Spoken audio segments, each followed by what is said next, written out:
Assalamualaikum warahmatullahi wabarakatuh. Halo semuanya, kembali lagi dengan saya di sini. Saya Ningrum, perwakilan dari kelompok 4, akan membahas mengenai bioteknologi farmasi cloning. Jadi di sini saya akan membahas cloning itu apa, terus juga cloning dari apa aja. Di sini saya akan membahas cloning dari hewan, tumbuhan, dan juga ada dari manusia. Sebelumnya, anggota kelompok kami ada yang pertama ada Haldila Ika Puspita, yang kedua ada saya sendiri Ningrum, yang ketiga ada Prasasti Mikniken Tantri, yang keempat ada Triragil Sayekti, dan yang terakhir ada Salva Ifri Nur Afifah. Pertama-tama kita akan membahas terlebih dahulu apa sih cloning itu. Jadi, klon di sini merupakan kumpulan sel turunan dari sel induk tunggal dengan reproduksi aseksual. Sehingga, jadi cloning merupakan suatu proses reproduksi yang bersifat aseksual untuk menciptakan replika yang tepat bagi suatu organisme itu sendiri. Teknik cloning akan menghasilkan suatu spesies baru yang secara genetik persis sama dengan induknya yang biasanya dikerjakan di dalam laboratorium. Di sini ada sejarah cloning dari tahun ke tahun. Di sini yang pertama ada pada tahun 1903, kata cloning dari kata Inggris clone pertama kali diusulkan oleh Herbert Weber untuk mengistilahkan sekelompok makhluk hidup yang dilahirkan tanpa proses seksual dari satu induk. Yang kedua ada pada tahun 1952, Robert Briggs dan Thomas J. King, pakar biologi reproduksi Amerika, berhasil membuat klon katak melalui teknik TGM atau disebut transplanting genetik material dari suatu sel embrional katak ke dalam sel telur katak yang telah diambil intinya. Selanjutnya ada pada tahun 1961 oleh Gurdon melakukan transplantasi nukleus sel usus katak atau disebut somatik yang telah mengalami diferensiasi ke dalam sel telur katak yang telah diambil intinya. Selanjutnya, pada tahun 1997, Dr. Ian Wilmut dan Dr. Kate Campbell, ilmuwan dari Scotland Roslin Institute, berhasil mengkloning domba dan diberi nama domba tersebut bernama domba Dolly. Selanjutnya di tahun 2005 yang dipimpin oleh tim Lee Byung-chun dan Shin Nam-sik, para profesor ilmu kedokteran hewan dari Seoul National University atau SNU, berhasil mengkloning 2 ekor serigala betina. Masing-masing diberi nama Snow Wolf dan Snow Wolfie. Terus pada tahun 1995, pada Fritz Stewart melakukan cloning wortel dengan menggunakan sel-sel yang berdiferensiasi dari jaringan pembuluh tumbuhan wortel. Sel-sel embrionik dapat tumbuh dan menghasilkan tumbuhan wortel baru. Di tahun 1993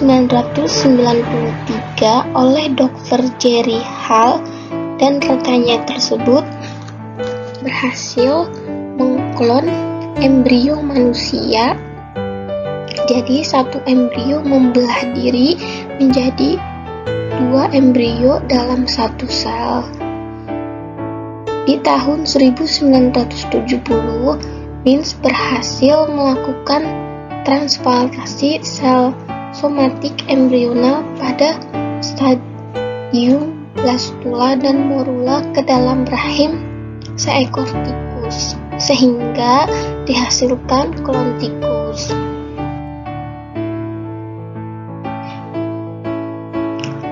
Di sini ada beberapa teknik-teknik cloning yang biasa dilakukan. Yang pertama, di sini ada cloning embrio, berasal dari embrio, yakni hasil fertilisasi sel telur dan sel sperma. Tahapan teknik cloning embrio pada hewan ternak, misalnya sapi, memiliki tahapan yaitu sperma dan ovum difertilisasi di dalam cawan Petri. Kemudian embrio tersebut dipisahkan menjadi beberapa bagian. Setelah itu embrio ditanam di rahim sapi betina lainnya. Yang kedua, ada teknik cloning dengan rekombinan DNA.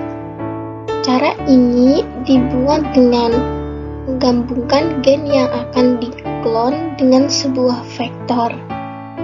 Vektor ini bisa plasmid, bisa bakteri, bug, dan juga lain-lain. DNA baru ini yang disebut rekombinan DNA. Gen vektor akan tumbuh dengan multiplikasi di dalam organisme itu sehingga menjadi banyak dan terjadilah cloning sel.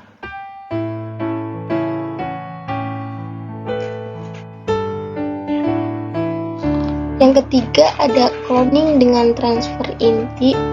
Cara ini dibuat dengan mengambil inti sel somatis dari sebuah objek biologis yang sudah dewasa, lalu menanamkannya dalam sebuah sel telur yang sudah dibuang inti selnya, kemudian ditumbuhkan pada medium dengan aliran listrik untuk merangsang pertumbuhan dan dimasukkan ke dalam rahim binatang yang betina yang sudah dipersiapkan secara biologis untuk dapat menerima dan memperkembangkan embrio cloning.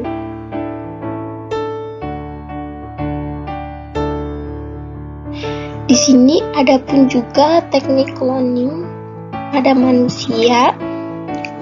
Ada beberapa tahap. Yang pertama yaitu mempersiapkan sel stem, suatu sel awal yang akan tumbuh menjadi berbagai sel tubuh.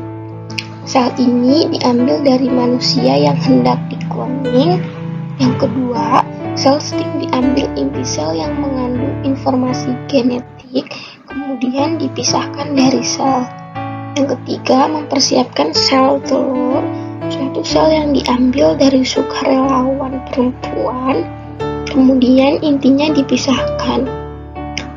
Inti dari sel stem tersebut diimplantasikan ke sel telur. Sel telur dipicu supaya terjadi pembelahan dan pertumbuhan. Setelah membelah atau di hari kedua menjadi sel embrio. Sel embrio yang terus membelah atau disebut juga blastosis mulai memisahkan diri di hari kelima dan siap diimplementasikan ke dalam rahim. Setelah itu, embrio akan tumbuh dalam rahim menjadi bayi dengan kode genetik persis sama dengan sel stem donor.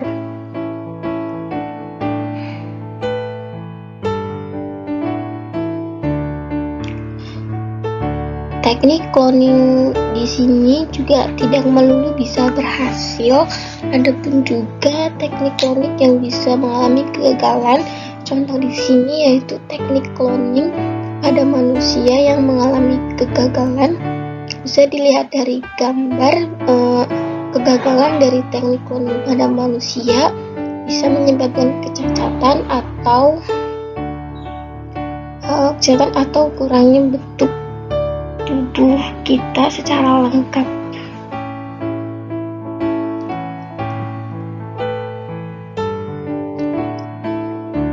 Selanjutnya di sini juga ada dampak dari cloning tersebut. Cloning mempunyai dampak positif dan juga dampak negatif. Untuk dampak positif, yang pertama untuk pengembangan ilmu pengetahuan, yang kedua bisa untuk mengembangkan dan memperbanyak bibit unggul, ketiga bisa untuk tujuan diagnostik dan terapi, empat menolong atau menyembuhkan pasangan infertil mempunyai turunan, yang kelima melestarikan spesies langka, dan yang terakhir bisa meningkatkan pasokan makanan. Selain itu, ada pun juga dampak negatifnya. Yang pertama, anak hasil cloning didapat dengan cara yang tidak alami. Yang kedua, anak hasil cloning dari perempuan tidak memiliki ayah.